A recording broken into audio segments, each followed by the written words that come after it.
दररोज जेवणात त्याच त्या भाज्या खाऊन कंटाळा आला असेल आणि काहीतरी हेल्दी आणि चमचमीत खावंसं वाटत असेल तर मग ही झणझणीत आणि तर्रीदार सोयाबीनची भाजी तुम्ही ट्राय करून बघा. न खाणारे देखील आवडीने खातील अशी ही भाजी बनवून तयार होते. चला तर मग रेसिपी बघूया. तर सगळ्यात आधी आपल्याला काय करायचं आहे, सोयाबीन वड्या घ्यायच्यात. आता आपण ह्या सोयाबीन वड्या बॉईल करून घेणार आहोत.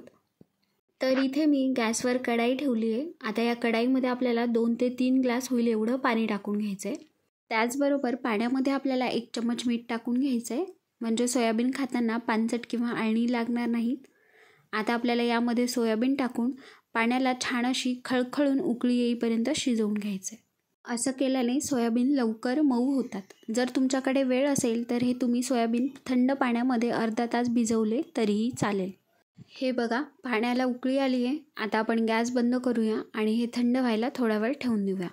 हे थंड झाल्यानंतर आता आपल्याला हे सोयाबीनमधलं पाणी काढून घ्यायचं आहे. तर हातामध्ये थोडे थोडे सोयाबीन घेऊन त्याला गच्च पिळायचं आणि शक्य होईल तेवढे यातील पाणी काढून टाकायचं आहे आणि हे अशा प्रकारे कोरडे करून घ्यायचे. तर इथे तुम्ही बघू शकता अजिबात यामध्ये पाणी नाही आहे.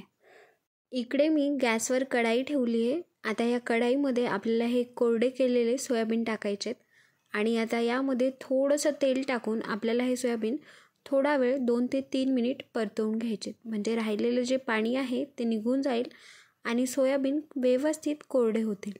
थोडा वेळ परतून झाले की गॅस बंद करून आपण हे साईडला ठेवून देऊयात. आता लगेच आपण भाजीसाठी लागणारा मसाला तयार करून घेणार आहोत.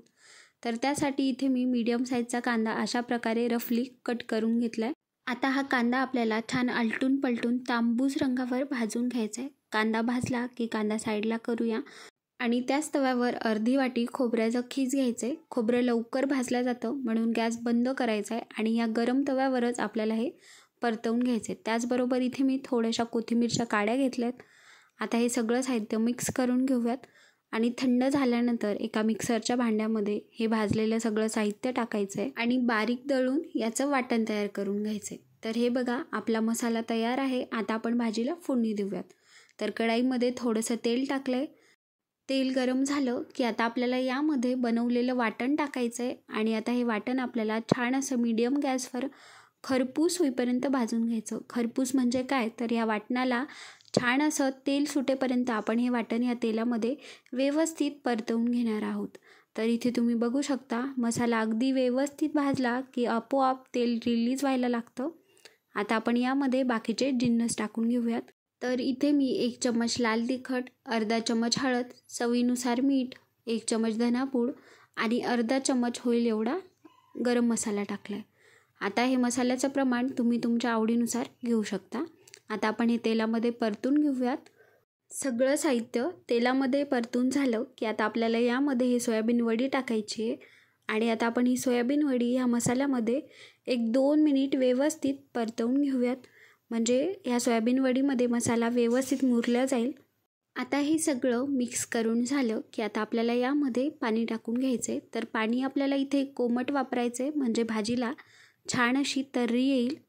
आता पाणी तुमच्या गरजेनुसार तुम्ही टाकू शकता. भाजी जशी आपल्याला घट्ट पातळ हवी असेल त्यानुसार पाणी टाकायचं आहे आणि पाण्याला थोडीशी उकळी आली की यावर झाकण ठेवून आपल्याला ही भाजी 4 ते 5 मिनिट बारीक गॅसवर शिजवून घ्यायची. तर हे बघा, तयार आहे इथे आपली झणझणीत आणि तर्रीदार अशी सोयाबीनची भाजी. आता यावर कोथिंबीर टाकायची, मिक्स करायचं आणि गरमागरम भाकरीसोबत चपातीसोबत सर्व करायची.